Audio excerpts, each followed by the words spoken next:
शिव जिनको पहचानने के लिए, जिनको जानने के लिए मानव का पूर्ण जीवन भी चले जाता है तो शिव तत्व को नहीं पहचान पाता।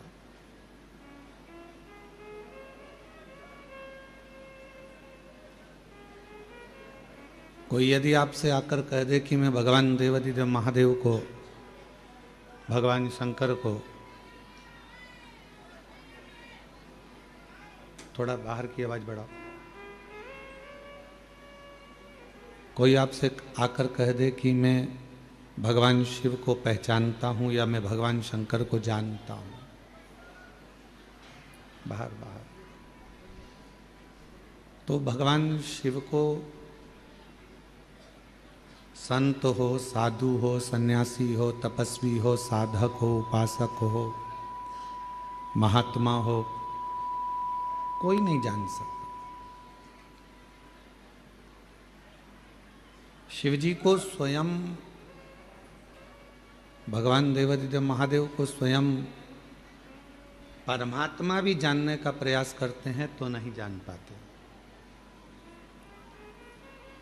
और ये शिव महापुराण की कथा में प्रथम में महत्तम के अंदर ही विद्येश्वर संहिता में ये बात आ जाती है कि ब्रह्मा जी भगवान शंकर को जानने के लिए एक पर्वत को घुमाते हैं, अग्नि का खंभ प्रकट हो जाता है तो भी ब्रह्मदेव पहचान नहीं पाते हैं कि ये शिव है।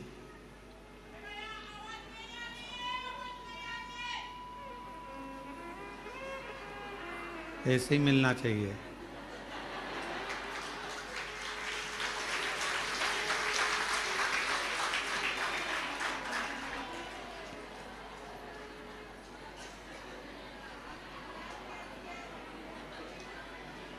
तुमने पुकारा और हम चले आए।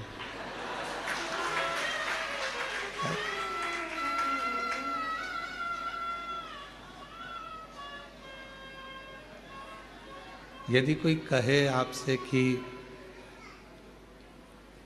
हम शिव को जान लिए हैं या हम शंकर जी को पहचान लिए हैं तो कठिन, कोई नहीं जान सकता। शिव को जानेगा कौन? शिव महापुराण की कथा कहती है जिसको शिव कृपा करेंगे। भगवान शंकर जिस पर करुणा करेंगे। हमारे बीच में छुरिया गांव के, छत्तीसगढ़ के ही हालेकोसा से दिनेश साहू जी यहाँ पर विराजमान हैं, जिन्होंने पूर्व में 2 दिव्य कथा छुरिया हालेकोसा में कराई है। एक बार उनके लिए भी जोरदार ताली बजाकर साधुवाद है। तो शिव को जानना कठिन है, पर शिव को कौन जान सकता है? जिस पर शिव स्वयं कृपा करे, शिव स्वयं करुणा करे, तो समझ लो कि कोई जान सकता है।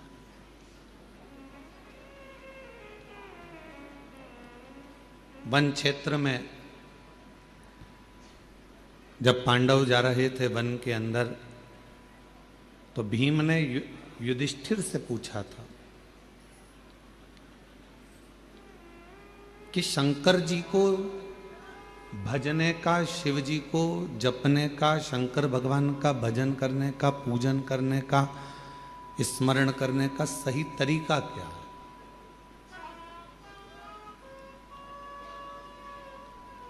और हम निवेदन करेंगे कि जितने भी शिव भक्त आस्था चैनल पर कथा सुन रहे हैं और जितने फेसबुक यूट्यूब पर सुन रहे हो, चाहे जितने बाबा कंकर शंकर की भूमि पर कुबेरेश्वर धाम पर कथा सुन रहे हो, तो इस बात को आप भी बड़े ध्यान से सुनिएगा।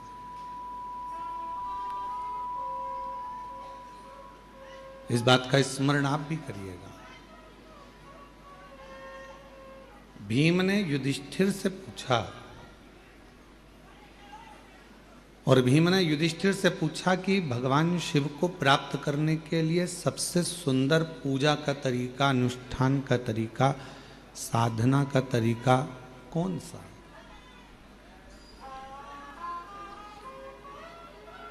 कोई एक तरीका ऐसा बता दो जिससे हम पूजन कर ले, अनुष्ठान कर लें, साधना कर लें। मेरी जीजियों, मेरे जीजाओं, पूजन के बहुत विधान हैं। जैसे आज उत्तर भारत के मेरी जीजियाँ, मेरे जीजा, मेरी बेटियाँ, बेटा, मेरी माताएं आज छठ पर्व मना रही हैं। सूर्य उपासना का एक ऐसा व्रत जो 32 घंटे का, 36 घंटे का जो व्रत होता है, 3 दिन तक चलने वाली वो सूर्य आराधना आज उत्तर भारतीय, मेरे भारत की भूमि की मेरी माताएं कर रही हैं। संपूर्ण देशवासियों को छठ पर्व की बहुत बहुत बधाई है। भगवान सूर्य भास्कर देव की उपासना का ये पर्व जहाँ पर डूबते सूरज को भी अर्घ दिया जाता है और उगते सूरज को भी अर्घ दिया जाता है।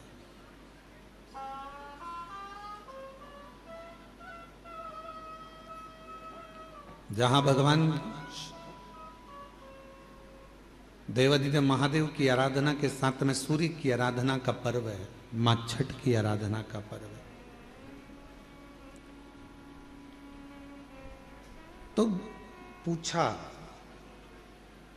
भीम ने युधिष्ठिर से कि भगवान की पूजन का सही नियम क्या है, भगवान शंकर की साधना का सही तरीका क्या है, उनकी उपासना का सही तरीका क्या है।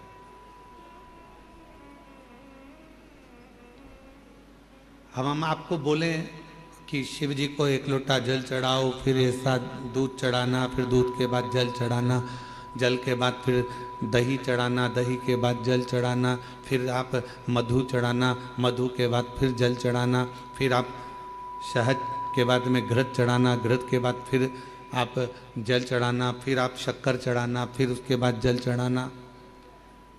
सब नियम। कोई ब्राह्मण देवता आएंगे, वो आपको एक नियम बनाएंगे कि इस तरह से पूजन करो। फिर कोई संत मिल जाएगा तो वो कहेगा कि इस तरह से पूजन करो।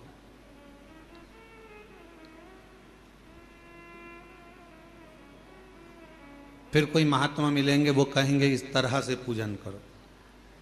पर वही बात भीम ने युधिष्ठिर से पूछी कि पूजन का नियम क्या है, हम भगवान शंकर की पूजन कैसे करें, हम भगवान शंकर की आराधना साधना कैसे करें, क्या नियम हो सकता है।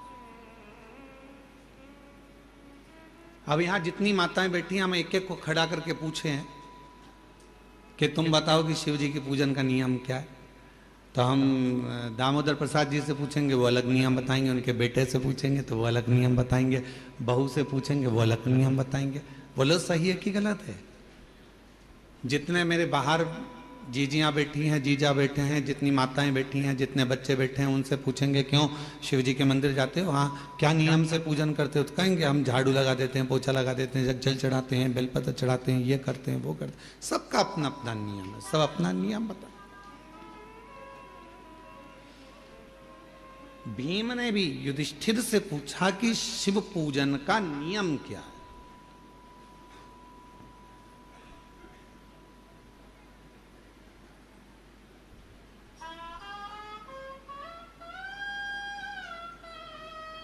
जो युधिष्ठिर ने कहा महाभारत के वन पर्व में, वह आपके याद रहना चाहिए कि युधिष्ठिर से पूछा कि शिव पूजन का, शिव साधना का, शिव भजन का नियम क्या।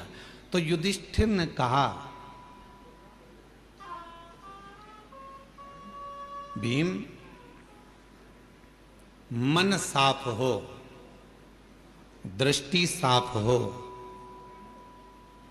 हृदय साफ हो, और तुम किसी भी तरह से शिव को 1 लोटा जल चढ़ाओगे तो शिव स्वीकार कर लेगा। उसमें बड़ा नियम कर कर हम भगवान को नहीं पा सकते। बहुत बड़ी साधना कर कर कलिकाल, कलयुग में, इस घोर कलयुग में कौन नियम धारण करेगा, कौन कितने लंबे व्रत करेगा, कौन कितना साधना करेगा, बड़ा कठिन हो जाता।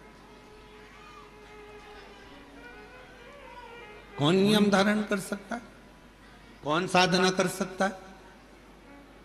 इस घोर कलयुग में तो कोई बड़ा से बड़ा बाबा जोगी भी आकर कहे ना कि हम इतनी साधना करते हैं, तो शिव पुराण कहती है बड़ा मुश्किल है जी। तुलसी बाबा ने तो एक ही लाइन में सबको, पूरे को तुलसीदास बाबा ने एक ही लाइन में सबको समेट दिया, कलयुग केवल नाम आधारा, सुमर सुमर नर उतर ही पार।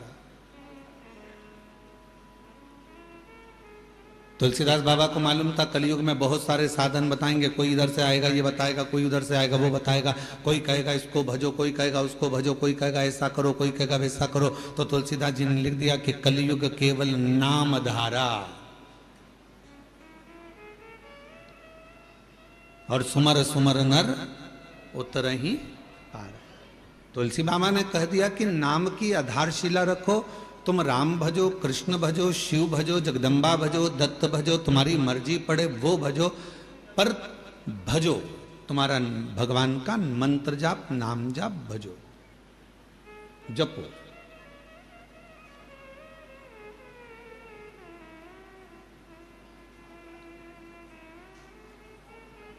मंत्र जाप, साधना, नाम जाप, कीर्तन ये करो। स्पीकर ऑन चालू करो, बाहर के स्पीकर। और जब मंत्र, साधना, व्रत, हम कुछ भी करें, पर यदि हमारे मन ही पवित्र नहीं है, हमारा हृदय ही पवित्र नहीं है, तो क्या हम शिव को प्राप्त कर सकते?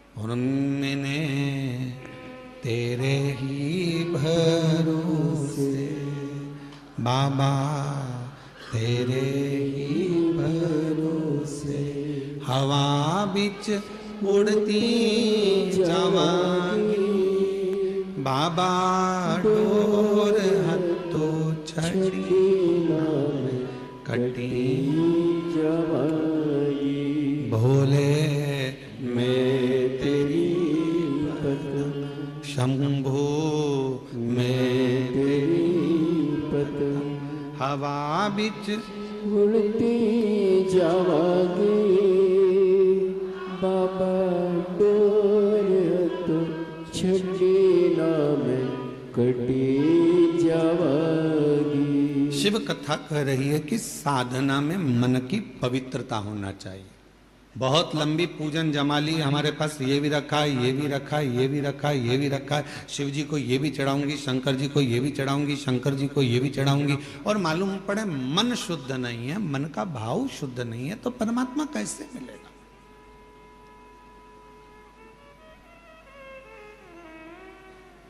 एक लाइन वो आप गुनगुनाते हो, हमने आंगन नहीं बुआरा, कैसे आएंगे हरि, अब तक गंदा पड़ा है द्वारा, कैसे आएंगे हरि, कैसे आएंगे?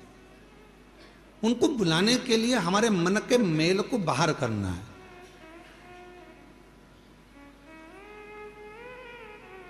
कहां पर आए हो आप लोग कथा श्रवण करने के लिए? बाबा कुबरेश्वर के धाम, मेरी जीजियों का मायका और मेरे जीजाओं का ससुराल।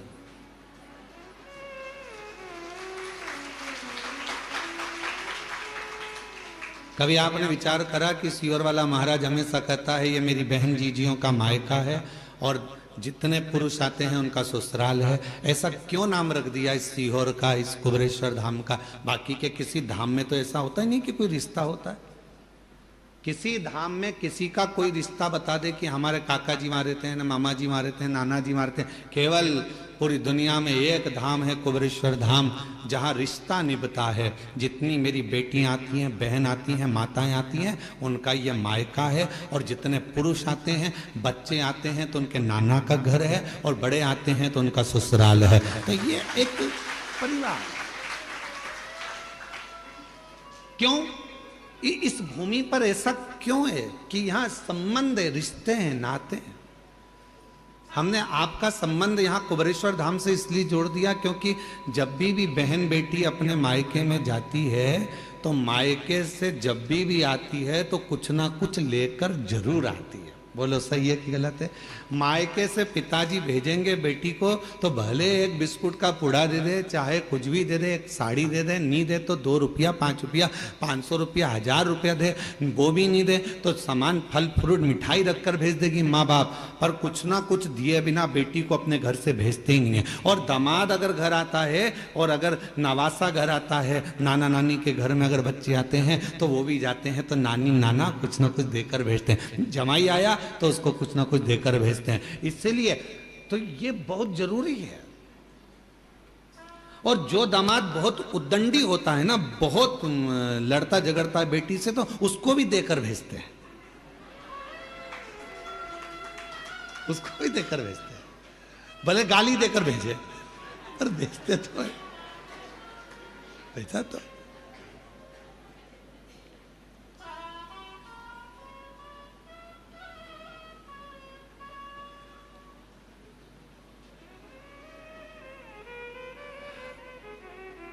हमारे परिवार में जब शादी होती थी तो हमारी परिवार में जब बेटियों की बहनों की शादी होती थी तो वो हमारे माताजी हमसे कई बार कह देती, सुनो आज रात को जागना है तुमको। हमने पूछा क्यों मम्मा? तो कहा कि शाम को वो तुम्हारे वो छोरी है ना अपने परिवार की, उसका ब्याह है ना तो वहाँ कन्यादान करना पड़ेगा, तो पाँव पूजना पड़ेगा। अब तुम्हारे इधर पाँव पूजते कि नहीं पूजते? जम के तो बोलो पूजते। तो अब रात के समय जब फेरे होते तो पाँव पूजना पड़ेगा। तो हमारी माताजी हमको जगा के रखती थी, सो भी जाते तो ढूंढ के लाती थी, चलो पाँव पूजो। अब रात को नींद में एक तो काम कर करके थक जाओ और ऊपर से रात को मम्मा माताजी जगाए और पाँव पूजवाए, तो धीरे धीरे पाँव पूजते पूजते मन में फुसफुसा भी देते थे, देखो जीजा जी पाँव पूज रहे हैं, जब तक पूज रहे हैं, जीजी को दिक्कत आई तो सिर भी पूज देते हैं। अब जीजा टेंशन में है तो वो पास में जीजी बैठे तो उसको तो जीजी कह देती है ही ऐसा, है ही ऐसा।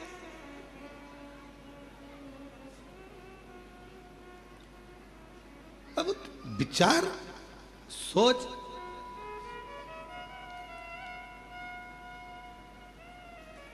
होता है कभी कभी ऐसा स्मरण। एक व्यक्ति बोला कि बहुत पुरानी बात है, हम जब स्कूल कॉलेज में पढ़ते थे उस समय की बात। अब उस समय पर हम 9th क्लास में पढ़ रहे थे और 9th क्लास में पढ़ते तो वो बोले देखो उनके घर पे कितनी भीड़ होती है, वो उनके घर पे कितनी भीड़ होती है। तो हमने भी हमारे दोस्तों से कहा कि भीड़ लगाना कोई बड़ी बात है, 1 मिनट में भीड़ लग जाती है, उसमें कौन सी दिक्कत वाली बात है। तो क्या ऐसे कैसे लग जाती है? हमने कहा कल तुम एक काम करना, 2 बांस तुम खरीद के लाना, बाकी के घास हम ले आएंगे, सफेद कपड़ा बांध लाएंगे, किसी के घर पे रख देंगे, भीड़ इकट्ठी हो जाएगी। उसमें कौन सी दिक्कत?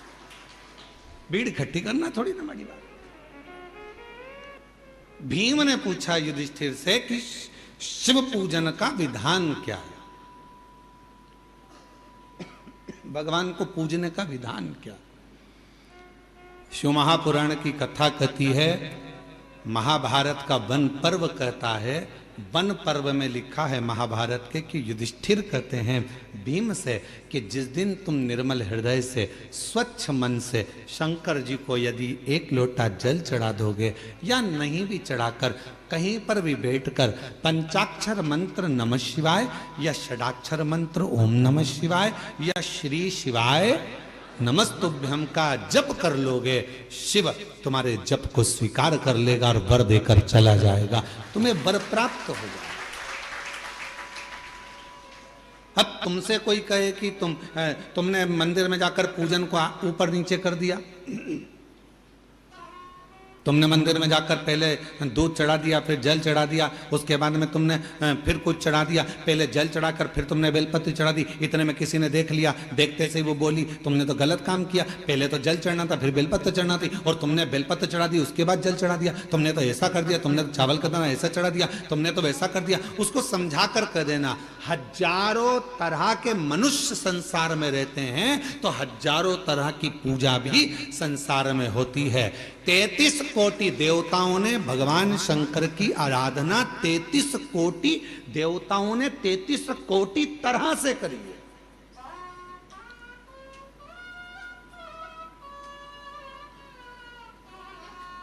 कई लोग हमसे कह देते हैं हमने शिव पुराण पढ़ी है, आप जो जो बताते हो शिव पुराण में तो कई बार मिलता ही नहीं है, तो हम क्या एक ही पुराण में से बोलते हैं? भगवान की कथा, भगवान का नाम, भगवान का सुंदर स्वरूप चरित्र कितनी पुराणों में, कितने वेदों में, कितने शास्त्रों में और कितने कितने ग्रंथों में लिखा हुआ है महाराज। ऐसे ऐसे ग्रंथ, ऐसे ऐसे शास्त्र विद्वान लिख लिख कर चले गए। उन विद्वानों की पूंजी को हम ग्रहण करते हैं और उसको पढ़ने के बाद फिर शिव पुराण के माध्यम से जनमानस को लाकर दे देते हैं, जिससे जनमानस का कल्याण हो और शिव तत्व को लोग पहचाने।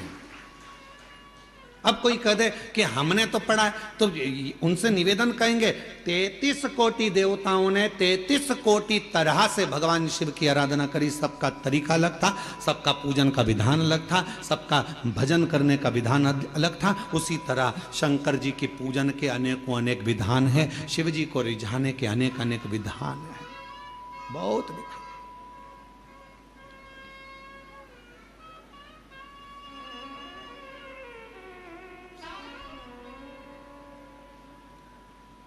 और तेरी कृपा बिना न हिले एक भी अणु, लेते श्वास तेरी कृपा से तनु तनु। बखान क्या करूं मैं राखो के डेरे का, चपटी बबूत में खजाना कुबेर का।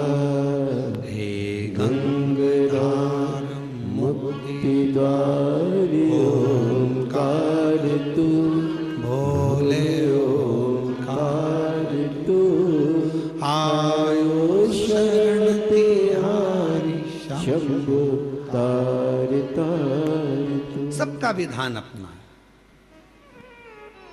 सबका तरीका अपना, पूजन का नियम सबका अपना। कभी भी यह मत सोचना कि मैंने इस तरह से पूजन करी, भगवान स्वीकार करेगा कि नहीं करेगा। कभी यह मत सोचना कि मैंने भगवान को ऐसे पूजा है, भगवान स्वीकार करेगा कि नहीं करेगा। कभी यह मत सोचना कि मैंने तो इस तरह से व्रत कर लिया, भगवान स्वीकार करेगा कि नहीं करेगा। मैंने तो इस तरह से कथा सुनी, भगवान स्वीकार करेगा कि नहीं करेगा। बस निवेदन है, मन पवित्र रखना, भगवान स्वीकार लेगा।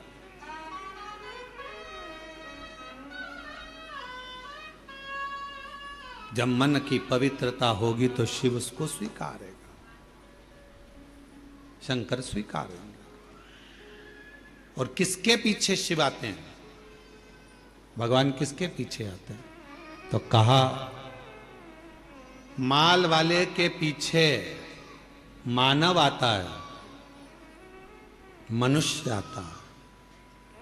कुर्सी वालों के पीछे मनुष्य जाता है, दुनिया जाती है। माल वाले, तुम्हारे गांव में अगर कोई पैसे वाला होगा तो उसके पीछे लोग बहुत आएंगे, अरे साहब सेठ जी, सेठ जी, सेठ जी, सेठ जी, सेठ जी। काय का सेठ? सेठों में सेठ सांवरिया सेठ, बाकी के जितने सब डुप्लीकेट। एक ही सेठ भारी है, वो सांवरिया सेठ है। और जितने अपने आप को सेठ लिखते हैं पक्के डुप्लीकेट हैं। काय के सेठ? जो सांवरिया सेठ ने करा वो आज का सेठ करता है? बोलो जम के। सांवरिया सेठ ने नानी बाई का 56 करोड़ का मायरा भरा था और एक बार के नहीं बोला कि मैंने 56 करोड़ का मायरा भरा। आज का जमाने में जितने सेठ है वो अपनी बहन के घर का भर ले, वो ही बहुत बड़ी बात है। वो अपनी बहन के घर का मायरा भर ले, बहुत बड़ी बात है। और कहने को सेठ जी, सेठ जी, सेठ जी, सेठ जी। कोई सेठ नहीं, सारे डुप्लीकेट। सेठों में सेठ, जम के बोलो जरा, सेठों में सेठ सांवरिया सेठ, बाकी के सारे सेठ डुप्लीकेट। और कई सारे सेठ बैठे होंगे, उनको बुरा लग गया होगा। सेठ है वो। माल वाले के पीछे मनुष्य जाता है, माल वाले के पीछे, कुर्सी वालों के पीछे दुनिया जाती है। दुनिया पैसे वालों के पीछे जाती है, माल वालों के पीछे जाती है और कुर्सी वालों के पीछे जाती है। पर मेरा महादेव माल वाले के पीछे नहीं जाता, मेरा महादेव माला वाले के पीछे जाता है, भजन वाले के पीछे जाता है, आसन वाले के पीछे जाता है। जो माला जपता है मेरा महादेव उसके पीछे चला जाता है, मेरा महादेव उसके पीछे चलता है। अब आपके ऊपर निर्भर करता है, आप माल वाले के पीछे चलोगे कि माला वाले के पीछे चलोगे। माल वाले के पीछे चलोगे तो एक ना एक दिन माल वाला तो तुमको तगड़ी दे देगा, लात मार देगा, निकाल देगा। कुर्सी वाले के पीछे चलोगे वो भी एक दिन लात मार कर निकाल देगा। पर माला वाले के पीछे चलोगे, किसी सदगुरु, किसी संत, साधु, सन्यासी, तपस्वी, साधक, उपासक जो शिव की आराधना में डूबा रहता हो, शंकर की भक्ति में डूबा रहता हो, यदि उसके पद चिन्हों के पीछे चलोगे तो एक न एक दिन मंजिल तक पहुंच जाओगे, क्योंकि महादेव उसके पीछे चल रहा, शिव उसके पीछे चल रहा, शंकर उसके साथ चल रहा।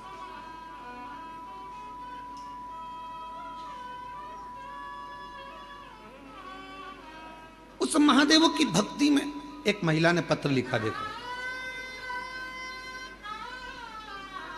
कल एक माता जी ने पत्र लिखा था, उनके यहां कितने साल बाद संतान हुई थी? पहला पत्र था, जम के बोले, जम के 23, आज 1 साल और बढ़ गया है। मेरा नाम नर्मदा बाई, पति इंदर सिंह, मैं ग्राम तारपुरा, पीतमपुर, जिला धार, मध्य प्रदेश की रहने वाली हूँ। कहीं बैठी हो और अगर बालक साथ में, बच्चा साथ आया हो तो पीछे वाले रास्ते से लेकर आ सकती हूँ। मेरा नाम नर्मदा बाई, पति इंदर सिंह, मैं ग्राम तारापुरा, पीतमपुर, जिला धार। पत्र को एलईडी पर पढ़ सकते हो, आस्था चैनल पर भी चल रहा है। मध्य प्रदेश की रहने वाली हूँ। मेरी शादी को 24 साल हो गए थे। मेरे घर औलाद नहीं। गुरुजी, किसी के कहने पर कुबरेश्वर धाम सीहोर का नाम सुना। लोग बोले सब डॉक्टरों को दिखा लिया, तू हताश होकर बैठ गई, अब तेरे घर अगर औलाद नहीं है तो तू एक बार कुबरेश्वर धाम चली जा। मैंने ये धाम का नाम पहली बार सुना था। मन कर पति से कहकर हम कुबरेश्वर धाम आ गए और यहाँ पर आकर हमने कंकर शंकर की पूजन करी, भूमि का शयन करा, जमीन की मिट्टी को हमने अपने गर्भ से लगा लिया। गुरुदेव, बाबा से प्रार्थना कर गई, बाबा मेरी गोद भर देना, सब दूर से हार चुकी हूँ, अब मुझे तो डॉक्टर ने भी मना कर दिया, शादी के 24 साल हो गए, औलाद नहीं। गुरुदेव, यहाँ से दर्शन करके गई, मन्नत मान कर गई और यहाँ से जाकर मैंने सोमवार पशुपतिनाथ का व्रत करना प्रारंभ कर दिया। मंदिर जाती, जल चढ़ाती, नंदी के पास बैठकर उस जल को पी लेती, सफेद आंकड़े की जड़ को बांध लिया। गुरुजी, बाबा की कृपा का मैं क्या गुणगान करूं गुरुदेव। कावड़ भरने के लिए आ गई, कावड़ भरा, शिवजी पे चढ़ा हुआ जल पीकर दोनों पति पत्नी ने विनती करी, बाबा हमारी औलाद नहीं, 24 साल हो गए, तू देना जरूर। यहां से गई कावड़ भरकर और जाने के बाद कुछ समय के बाद मेरा गर्भ ठहर गया। गुरुदेव, 2024 में बाबा की कृपा ऐसी हुई कि मैं बाबा की कावड़ भरकर उससे विनय कर गई थी। उस समय पर जैसे ही यहां से गई तो डॉक्टर को दिखाया तो मालूम पड़ा कि बच्चा दानी में कुछ प्रॉब्लम है। फिर भी मन नहीं माना, डॉक्टर ने कहा इलाज करो, इलाज चालू रखा। समय बीतता गया और बाबा ने ऐसी कृपा कर दी उस कावड़ के जल ने कि भरोसा डॉक्टर को नहीं, वो इलाज कर रहा था कि गर्भ में तकलीफ है, पर उसको ये नहीं मालूम पड़ा कि गर्भ में तो मेरे कुबरेश्वर बाबा का प्रसाद था और बाबा ने संतान दे दी थी। गुरुदेव, शिव कृपा ऐसी हो गई, 20/6/2025 को बाबा की कृपा से मेरे यहाँ गर्भ से बच्चे ने जन्म लिया और मैं बाबा को यहाँ प्रणाम करने के लिए आई हूँ। 24 साल के बाद गर्भ थे, 24 साल। शिव कृपा किसको कहते हैं, करुणा किसको कहते, दया किसको कहते। एक पत्र और है, वो पत्र देखिए।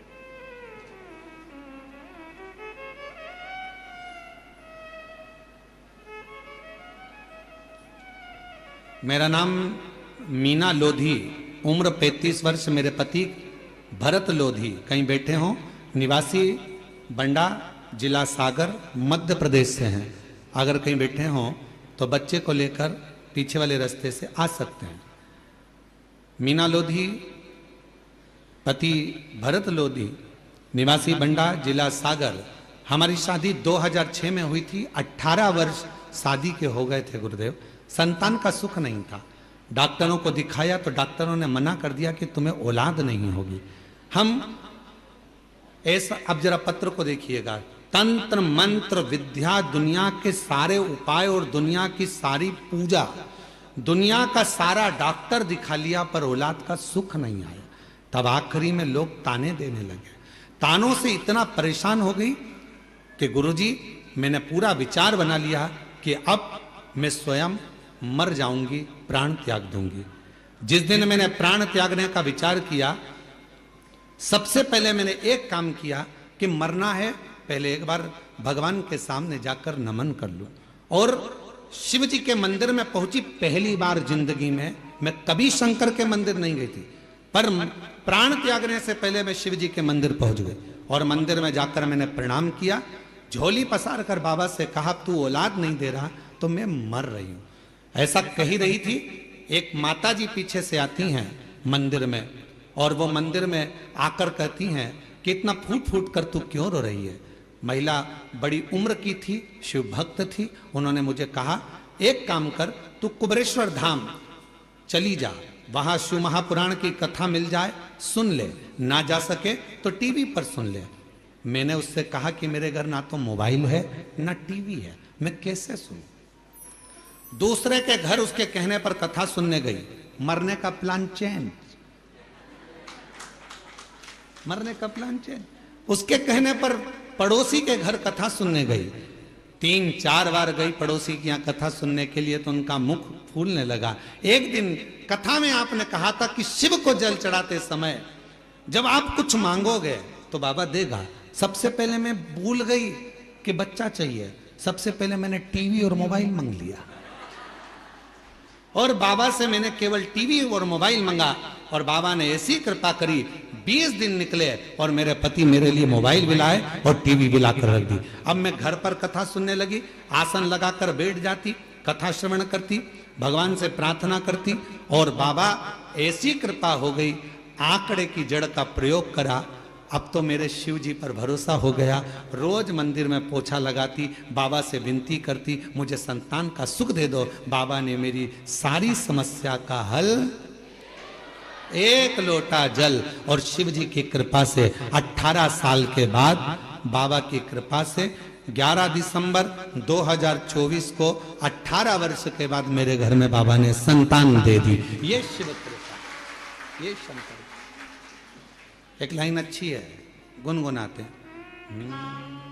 अरे लुटा दिया भंडार काशी वाले ने, कर दिया माला माल काशी वाले, जो जैसी भावना लाया वो वैसा ही फल पाया, जो जैसी भावना लाया वो वैसा ही फल पाया, नहीं खालियों से लौटाया वो मन ही मन हर्षाया, और कर दिया माला माल काशी वाले आ दिया भंडार काशी वाले, कर दिया माला माल काशी वाले, लुटा दिया भंडार काशी वाले। जिस कामना से, आ जाइए आ जाइए।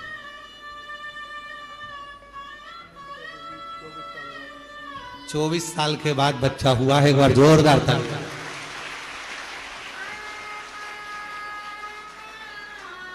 शंभू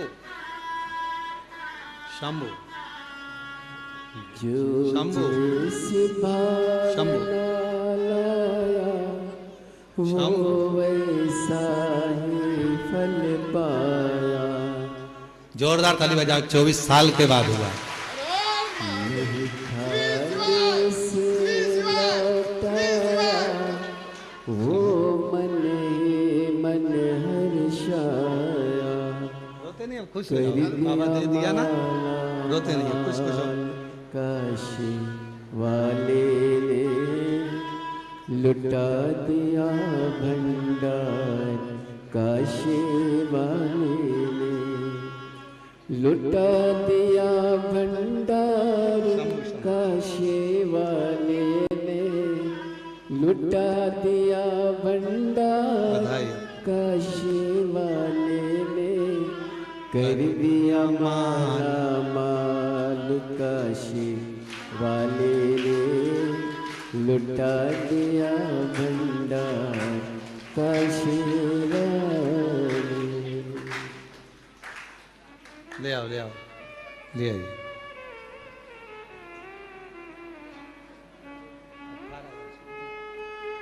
मीना जी लोधी 18 वर्ष के बाद संतान हुई है।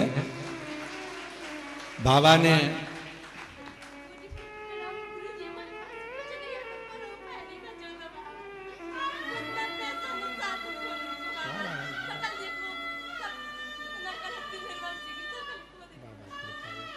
कह रही हैं कि संतान नहीं थी तो लोग मुंह नहीं देखते थे, बांझ कहकर पुकारते थे निर्वंश के कारण। बस इतनी परास्त हो गई थी कि मरने का सोच लिया था। पहली बार शिव के मंदिर गई, माथा टेक रो रही थी तो एक महिला ने आकर कहा कि कुबेरेश्वर धाम चली जा, कथा सुन। रोते नहीं है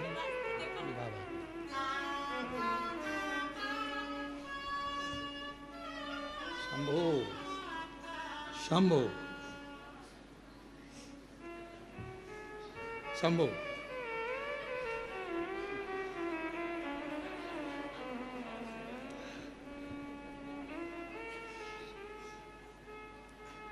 ये लो, चलो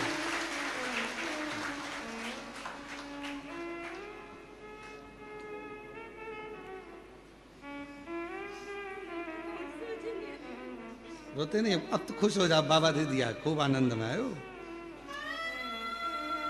और रिश्ता तेरा मेरा सबसे प्यारा, रिश्ता तेरा मेरा सबसे प्यारा, तू मेरा बाबा, मैं हूँ तेरा लाला, मैं हूँ तेरा लाला, तू मेरा बाबा, मैं मैं हूँ तेरा लाला, मैं हूँ तेरा लाला।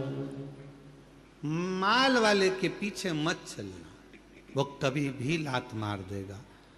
माला वाला अगर कोई मिल जाए, शिव का उपासक कोई मिल जाए, शंकर की भक्ति करने वाला यदि कोई मिल जाए, तो एक बार उसके पीछे चलने का प्रयास करना, तो जिंदगी का सारा सुख तुम्हारे कदमों में होगा, वो सब दे देगा। जो माल वाला नहीं दे सकता वो माला वाला दे सकता है। माला वाले के पीछे तो महादेव भी चलते हैं, जपेगा, भजेगा, स्मरण करेगा, पूजेगा।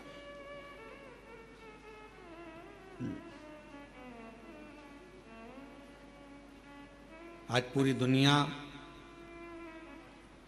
पूरा विश्व बाबा देवाधिदेव महादेव की भक्ति में लगा हुआ है। बच्चा बच्चा एक लोटा जल चढ़ाने के लिए मंदिर जाने लगा है। नव युवक बेटा बेटियों के मन में एक उत्कंठा, एक उत्सुकता उत्पन्न होती है कि शिव को मैं जानूं। बुजुर्ग माता पिता के मन में भाव आता है कि टीवी चालू कर दो, मुझे शिव पुराण सुनना है। शिव पुराण। कल एक पत्र था एक बहन का, अब वह पत्र को ढूंढना पड़ेगा बहुत सारे पत्रों में, तो कहीं अगर यहाँ बैठी हो तो वो बिना कथा के रह नहीं सकती, बिना कथा के।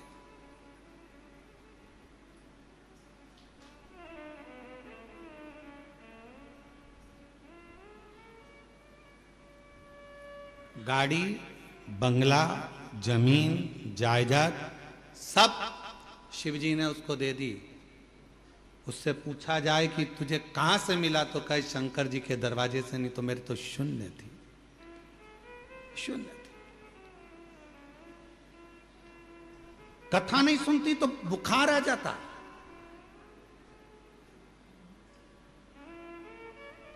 बच्चे लोग परेशान, जब कथा नहीं आती तो बच्चे लोग उसको मोबाइल में चालू कर दे देते कि 5-10 मिनट मेरी माता को सुन लेने दो, वो यहाँ बैठी होगी। बच्चे जहां कथा होती है बच्चे लोग कह देते हैं ये नहीं जाएगी तो मर जाएगी, इसको ले जाओ कथा में।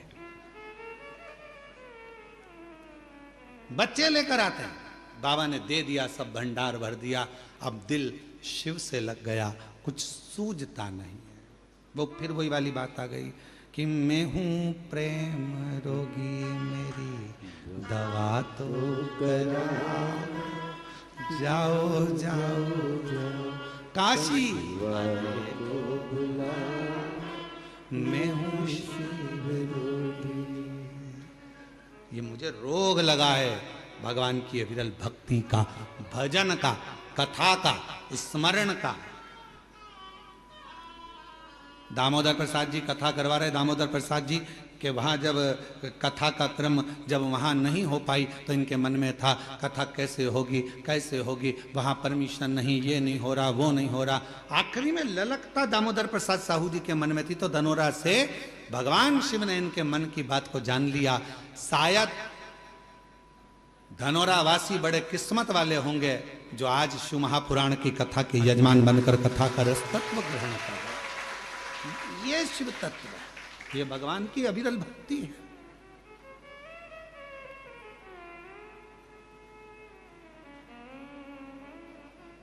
भीम युधिष्ठिर कह रहे हैं, भीम शिव को पाने के लिए सबके अपने अपने तरीके हैं, तुम कौन सा तरीका अपनाओ, कौन सा तरीका।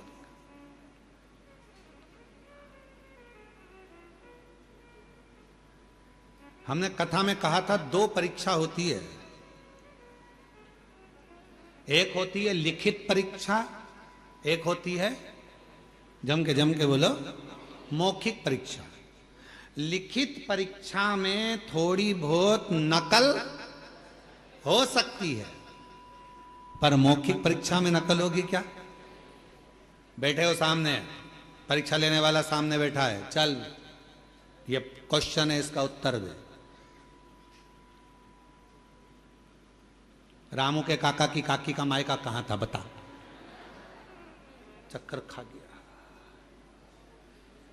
फिर उसने पूछा रामू कौन,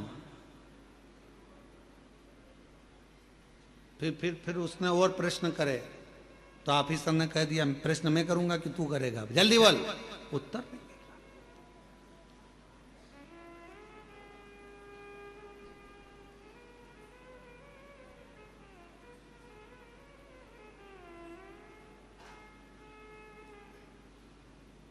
स्मरण क्या करें महाराज? लिखित परीक्षा में नकल हो सकती है पर मौखिक परीक्षा में नकल नहीं होती है। लिखित परीक्षा में नकल कर कर लोग प्राप्त करे ना करे वो अपनी जगह है, और लिखित परीक्षा का एक एक अंक मिलता है, कटता है, फिर मिलता है, कटता है, कुछ मिलेगा कुछ कटेगा। पर मौखिक परीक्षा जब ली जाती है, सामने वाले व्यक्ति को अगर पसंद आ गई उसकी बात, उत्तर, तो समझ लो कि पूरे नंबर अच्छे मिल जाते हैं और पूरा रिजल्ट अच्छा आ जाता है। उसी तरह शिव महापुराण की कथा कहती है, आप अगर लिखित परीक्षा नहीं दे सकते, मतलब आप बहुत घंटों तक बैठकर भजन नहीं कर सकते, तप नहीं कर सकते, साधना नहीं कर सकते, व्रत नहीं कर सकते, उपासना नहीं कर सकते, तो मौखिक परीक्षा करो। अपने घर पर 5 मिनट बैठो और श्री शिवाय नमस्तुभ्यम का जाप करो। जब तुम्हारे मुख से श्री शिवाय नमस्तुभ्यम निकलना प्रारंभ होगा, तब सामने जो एग्जाम लेने बैठा है मेरा देव अधिदेव महादेव, वो तुम्हें पास कर देगा और तुम्हें उन्नति की सीढ़ी पर चढ़ा देगा।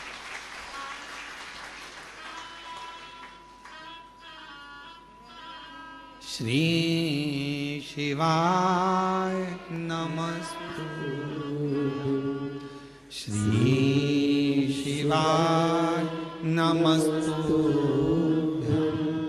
श्री शिवाय नमस्तुभ्यं श्री शिवाय नमस्तुभ्यं श्री शिवाय नमस्तु। ये मौखिक परीक्षा है। आप आए हो कुबेरेश्वर बाबा की धरा पर, शिव जी का कंकर शंकर पूजन करा, 5 कंकर उठाकर पूजन करा, कंकर शिला पर जल चढ़ाया, प्रार्थना करी, विनय करा, निवेदन करा, आपने दंडवत प्रणाम करा, वहां की रच को लेकर अपने पेट पर, अपने शरीर पर, अपने उदर पर, जहां तुमको लगाना था कंकर शंकर की मिट्टी को, तुमने अपने शरीर पर लगाया, विनय करी, बाबा तेरे ऊपर आश्रित होकर आई हूं, मैंने सुना है इस दरबार से कोई खाली नहीं गया, तो मेरी झोली खाली नहीं रहना चाहिए बाबा, तो झोली जरूर भर देना। ये विश्वास के साथ, एक पूर्ण श्रद्धा के साथ, पूर्ण आस्था के साथ जब शंकर के कंकर शंकर भूमि पर आप दंडवत प्रणाम कर कर वो एकांत में बैठकर 108 बार श्री शिवाय नमस्तुभ्यं बोलते हो, उस समय पर तुम्हारी मौखिक परीक्षा होती है, तब मेरा देवाधिदेव महादेव तुम्हारी झोली भरकर भेज देता है, झोली भरकर भेज देता।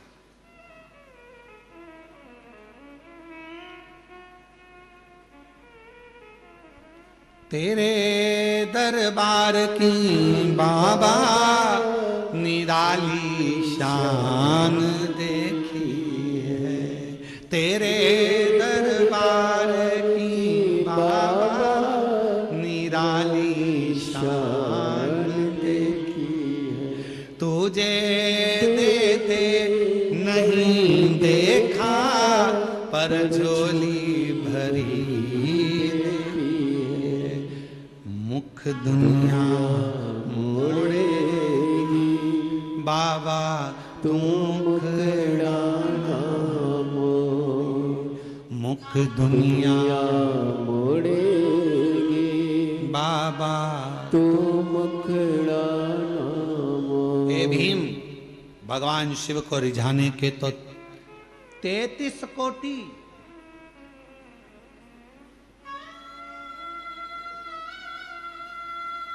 33 करोड़ तरीके हैं शिव को रिझाने के, सबका अपना अपना तरीका है।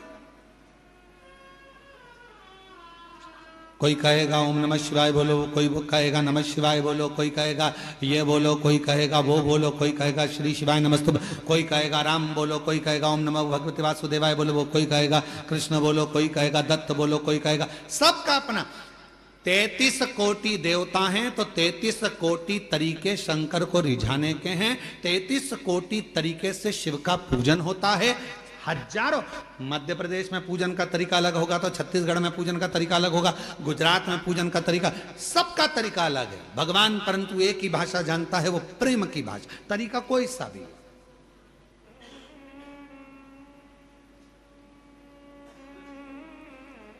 गुजरात के लोग क्या बोलते हैं, कौन सी भाषा? छत्तीसगढ़ वाले बोलो बोलो बोलो छत्तीसगढ़िया। पंजाब के, हरियाणा के हरियाणा, महाराष्ट्र के मराठी, बंगाल के बंगाली, सब तेलंगाना के तेलंगी, जो भी भाषा आपकी बोलने वाली है, आंध्रा की अपनी, यहाँ की अपनी, वहाँ की। अब हमें एक बात तुम बताओ रे, जितने बैठे हो सब बताओ, और जितने आस्था चैनल पर सुन रहे हो वो भी बताओ, भगवान को कौन कौन सी भाषा आती होगी, जरा विचार करो।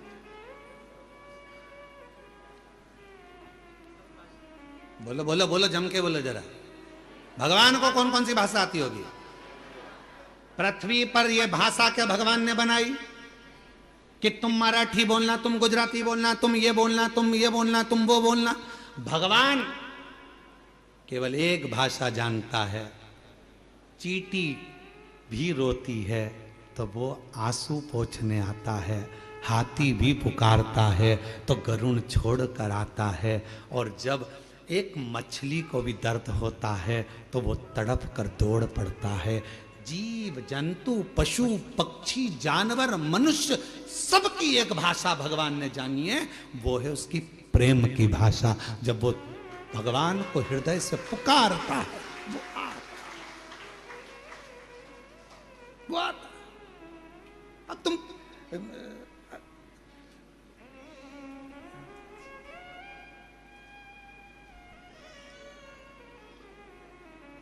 अब एक व्यक्ति अमेरिका से भारत आया, घूमते घूमते वो भारत की गलियों में घूम रहा था और सामने से कुत्ता आ गया और कुत्ता उसके पास आ रहा था। अब अंग्रेजी में कुत्ते को बोले, please please please please don't touch me please. अब कुत्ते को बोले तो कुत्ते को समझ में आए, कुत्ता और उसके पास में आए। इतने में एक व्यक्ति चिल्ला कर बोला हाय, कुत्ता भाग गया।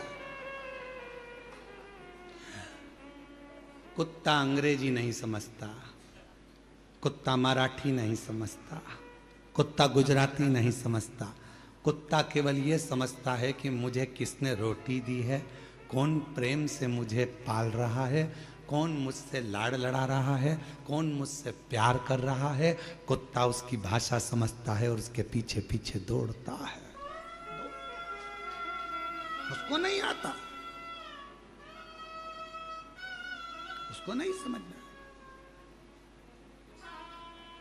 समझेगा। पूरी दुनिया की केवल एक भाषा है और वो है प्रेम की भाषा। पूरी दुनिया में एक भाषा चलती है और वो है प्यार की भाषा। अच्छे से अच्छे व्यक्ति को कोई अगर अच्छे से अच्छे व्यक्ति को अगर तुम्हें रिझाना है तो उसको धन से, दौलत से, संपदा से, सत्ता से, वैभव से नहीं, उसको केवल प्रेम की भाषा से रिझाया जा सकता है। तुम प्रैक्टिकल घर में करो ना। एक बार चिढ़कर बोल दो अपने पति से, देखो मेरे को सामान ला कर दे देना, पहले बोल दे रही हूं। वो चिढ़कर जवाब देगा और एकदम प्यार से सिर पे पल्लू लेके बड़े प्रेम से, ए जी आज मुझे बुला दोगे क्या? इतनी स्माइल में बोलोगे तो वो तुरंत फोन लगाएगा। क्यों, कहाँ है तू? अरे तेरी भाभी को जरा ये सामान चाहिए, ला देगा क्या? इतनी फास्ट, गया ही नहीं, सामान दरवाजे पे आ गया। प्यार की भाषा में, स्नेह की भाषा में समर्पण होता है। पुकारो उसको प्रेम से, हृदय से। जब आप लोग आंख बंद कर लेते हो, भगवान को दिल से जब हृदय से कहते हो, भोला सब दुख काटो, ओ भोला सब दुख काटो। कितने प्रेम से जब आप पुकारते हो, स्नेह से आप पुकारते हो, वो स्वीकार करता है। कल शाम के समय आरती के पहले, लगभग आरती होने वाली होगी 6:30 बजे के आरती का टाइम होता है, प्रदोष काल की आरती का 6:30 बजे। उस समय पर कुछ माताएं वो आम के पेड़ के साइड में बैठी बैठी भजन गा रही थी, बड़े प्रेम से गा रही थी, इतने स्वर में। और कम से कम 8-10 होंगी और कुछ नहीं था उनके पास, फिर भी वो भगवान को, तेरी कृपा का कब किस पर हो जाए जरा सी हम पर कर दो। हाँ, वो भजन गा रही थी तो हमने आशीष से कहा, आशीष इतने प्रेम से गा रही है, शंकर भगवान इसको देख ही मानेंगे, पक्का है, इससे कृपा कर कर ही माने। इतने प्रेम से, कोई सुने ना सुने, पंडाल में बैठी है, मंदिर प्रांगण में बैठी है। हम आपसे भी कहेंगे, मंदिर प्रांगण के अंदर कहीं बैठे हो, 10 माताएं मिल गई, 15 माता मिल गई, 5 मिनट 10 मिनट जो भजन आपको आता है उसको गुनगुनाया करो, उसका स्मरण करा करो, उसकी भक्ति करा करो। आए हो अपने बाप के घर में, अपने पिता के घर में, तो यहाँ खुश रहकर, अलमस्त रहकर 5 दिन की कथा है। आज तीसरा दिन हो जाएगा। कल कथा का समय यही 2 बजे से 5 बजे तक हो जाएगा। कल कथा की शिवरात्रि हो जाएगी और परसों के दिन सुबह 8 बजे से 11 बजे तक कथा होकर 11 बजे बाबा का अन्नकूट प्रसाद प्रारंभ हो जाएगा। सब अपने अपने घर भोजन प्रसाद पाकर चले जाएंगे। हो गई कथा। 5 दिन पूर्ण हो जाएंगे, मालूम ही नहीं पड़ेगा। और कई लोग ऐसे भी हैं कि झगड़े में ही निकल जाएंगे, ये मेरी जगह, ये मेरी जगह, ये मेरी जगह, ये मेरी जगह, हट तू इधर से तू उधर, और झगड़ा कर रहे हैं, लड़ रहे हैं। समान कौन का, सब गए अपने अपने।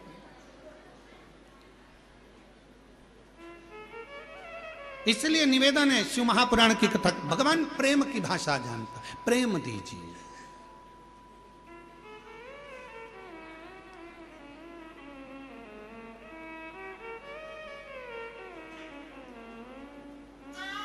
और जब शिव प्रेम की भाषा से रीझते हैं, प्रेम की भाषा से, भगवान शंकर को केवल प्रेम की। आप कैसे जल चढ़ा रहे हो, आप कैसे रिझा? एक पत्र है, अच्छा है, देखिए।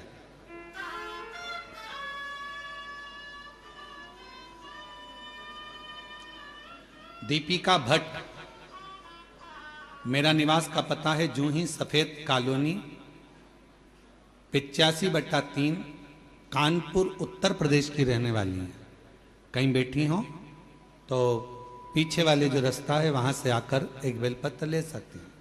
गुरुदेव, मैं दीपिका भट्ट, मेरा निवास पता जूही सफेद कॉलोनी 85/3 कानपुर उत्तर प्रदेश।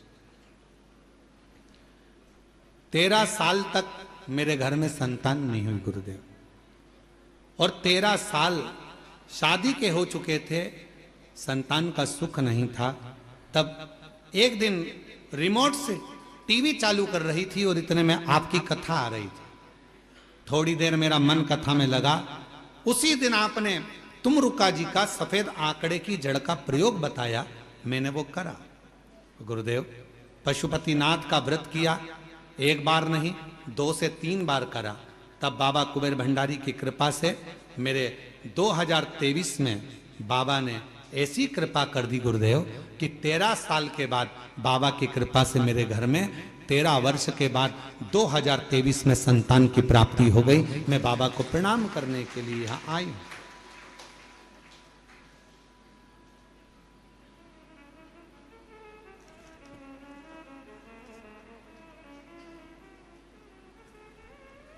जो जैसी भावना वो वैसा ही फल पाया, नहीं खाली उसे लौटाया, वो मन ही मन हर्षाया। शुद्ध भाव, प्रेम, वात्सल्यता और प्रेम की भाषा शिव को रीझती है। स्वयं युधिष्ठिर ने भीम से यह कहा कि तुम भगवान शिव को अगर रिझाना चाहते हो तब करोगे, रीझेगा नहीं रीझेगा मालूम नहीं, साधना करोगे रीझेगा नहीं रीझेगा पता नहीं, पर मन की निर्मलता होगी। और हाथ में यदि 1 लोटा जल होगा, तुम उसके लिए लेकर जा रहे होगे, तो वो भी 1 लोटा जल तुम्हारा कल जरूर बदल देगा, ये निश्चित है। जाओ शिव को 1 लोटा जल समर्पित करो, इससे सुंदर कोई तरीका ही नहीं।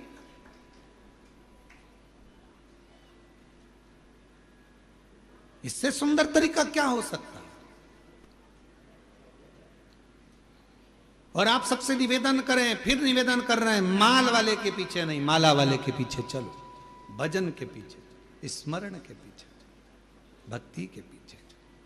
और जब प्रेम जब अनंत हो गया, रोम रोम संत हो गया।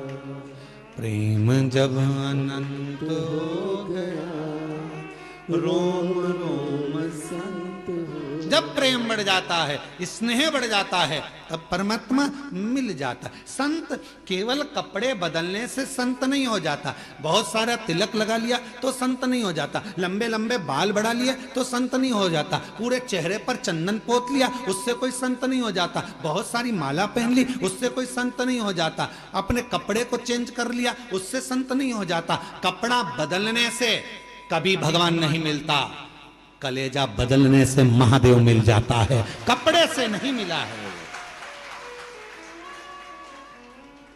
कपड़ा बदलने से मेरा महादेव कभी नहीं मिला। कैसा भी कपड़ा पहन लो। कई लोग पूछते भी हैं, क्यों गुरुजी शंकर जी के पूजन में सफेद कपड़े पहनना चाहिए कि पीला पहनना चाहिए कि नीला पहनना चाहिए, लाल पहनना चाहिए कि हरा पहनना चाहिए? हम उनसे कहते हैं तुम्हारी मर्जी हो, जैसा पहनो, जो होगा तुम्हारे घर में वो पहनो। हम काय को बोले कि ये कपड़ा खरीद के ला और फिर पहनो, मालूम पड़े तुम्हारे पति और हमको ढूंढते फिर रहे हो।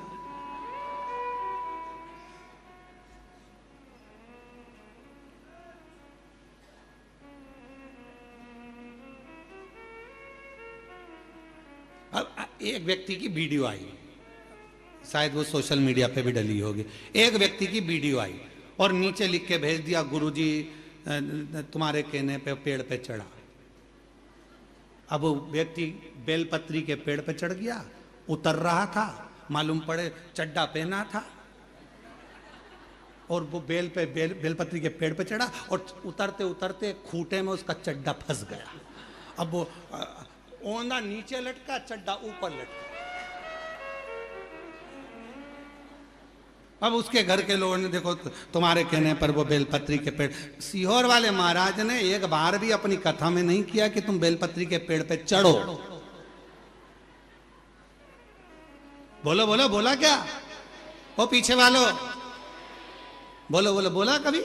सीहोर वाले महाराज ने एक ही बात कही कि बेलपत्री का पौधा लगाओ, और एक और बात कही कि बेलपत्री का पौधा लगाओ, पर इतना याद रखना बेलपत्री की कोई डंडी भी मत तोड़ना, बेलपत्र के वृक्ष में से बेलपत्र तोड़ कर लेकर आना, बेलपत्र के वृक्ष को चोट नहीं पहुंचना। अब तुम तो पूरे ही चढ़ गए ऊपर।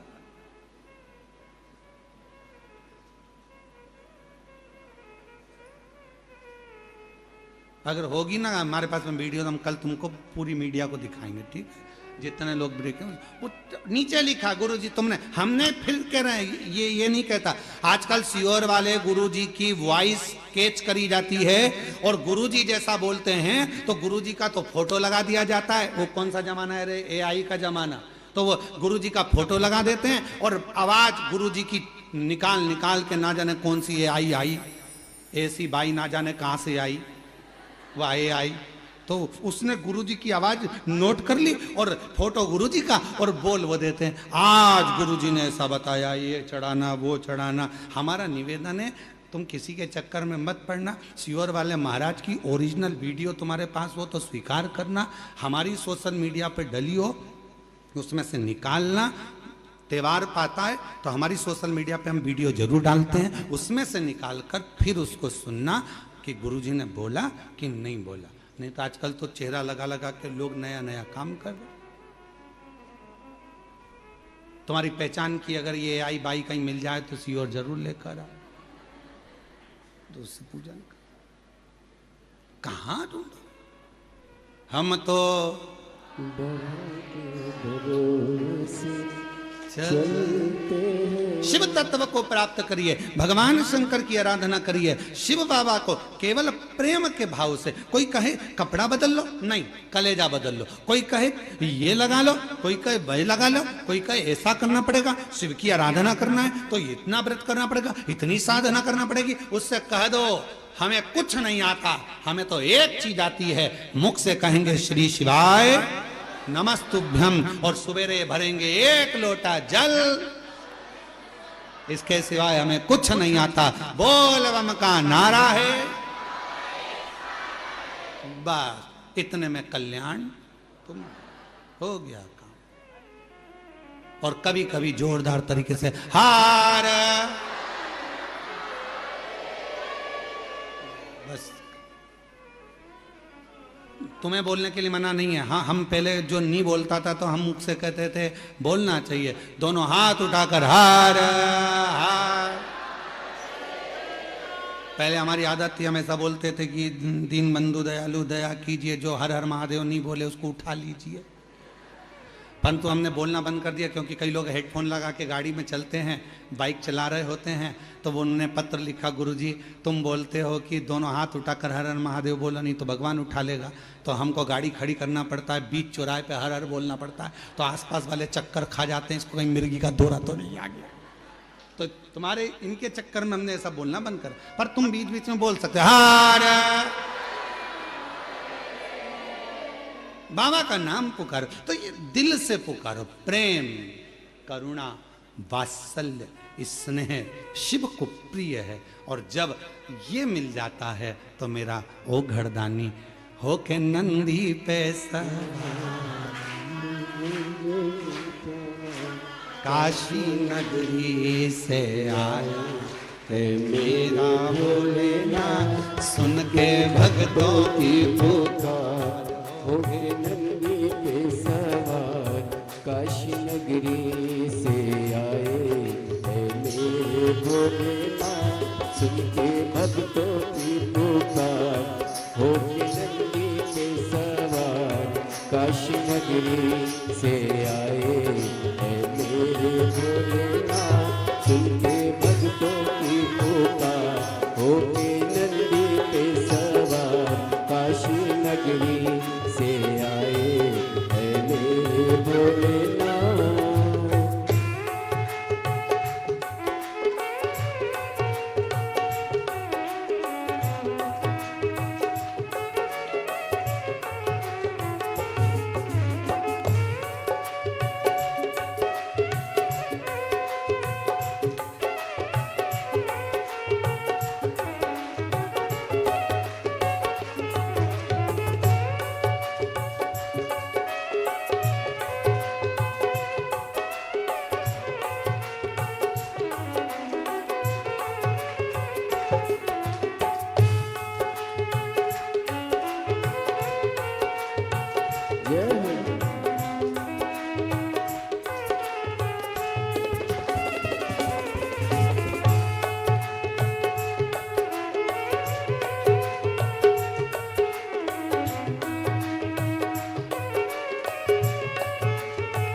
बस मेरा माए देखो डमरू बजाए, कैसा निराला भोले रूप सजाए। बस मेरा माए देखो डमरू बजाए, कैसा निराला भोले रूप सजाए। बस मेरा माए देखो डमरू बजाए, कैसा निराला भोले रूप सजाए। बस मेरा माए देखो डमरू बजाए, कैसा निराला भोले रूप सजाए। गले में है सर्प का हार, होके नंदी पे सवार, काशी नगरी से आए है मेरे भोलेनाथ, सुन के भक्तों की पुकार। होके नंदी पे सवार, काशी नगरी से आए है मेरे भोलेनाथ।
मृगशाला पहने भोले जटाओं में गंगा, चम चम चमकता है माथे पे चंदा। मृगशाला पहने भोले जटाओं में गंगा, चम चम चमकता है माथे पे चंदा। मृगशाला पहने भोले जटाओं में गंगा, चम चम चमकता है माथे पे चंदा। मृगशाला पहने भोले जटाओं में गंगा, चम चम चमकता है माथे पे चंदा। ओ गौरा मैया करे सिंगार होके नंदी पे सवार, काशी नगरी से आए है मेरे भोलेनाथ। सुन के भक्तों की पुकार होके नंदी पे सवार, काशी नगरी से आए है मेरे भोलेनाथ।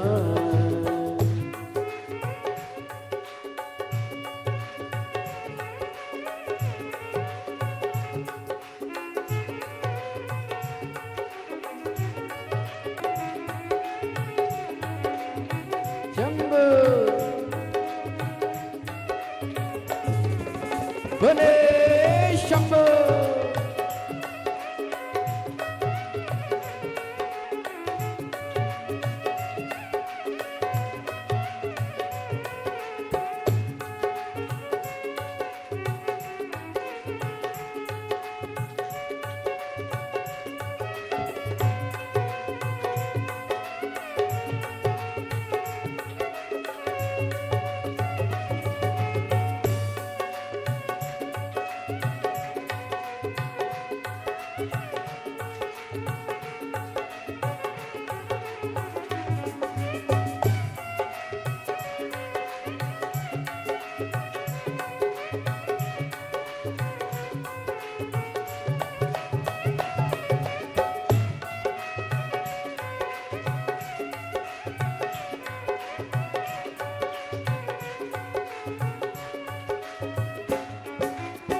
देवों के देव इनकी महिमा महान है, भोले भक्तों के ये तो भोले भगवान है। देवों के देव इनकी महिमा महान है, भोले भक्तों के ये तो भोले भगवान।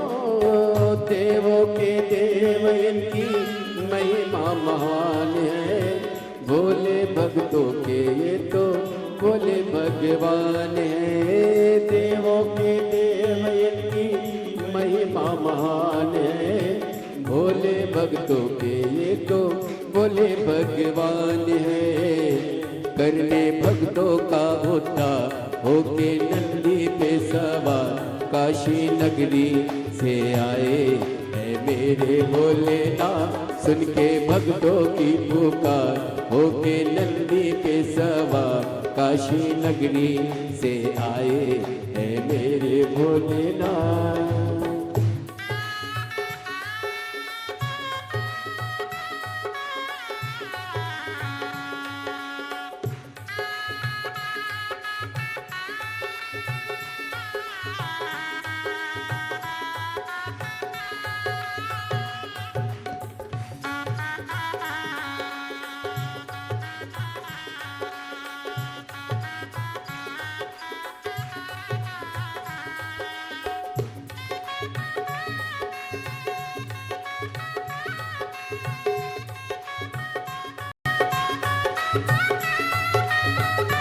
जय हो।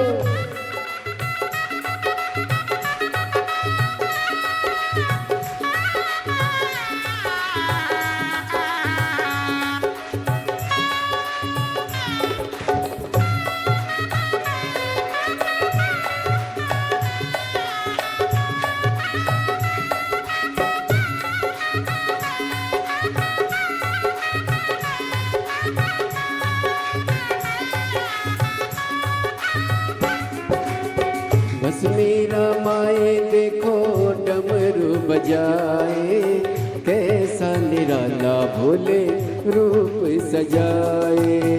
बस मेरा माए देखो डमरू बजाए, कैसा निराला भोले रूप सजाए।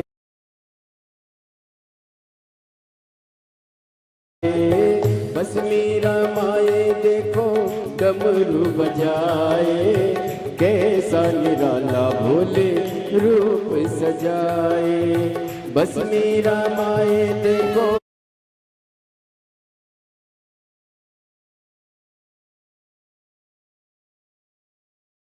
डमरू बजाए, कैसा निराला भोले रूप सजाए।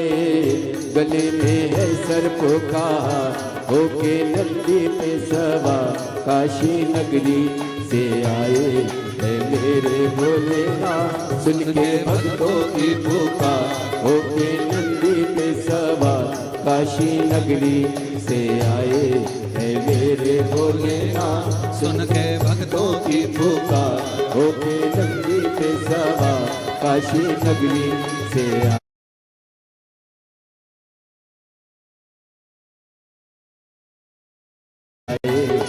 मेरे भोलेनाथ। सुन के भक्तों की पुकार होके नंदी पे सवा, काशी नगरी से आए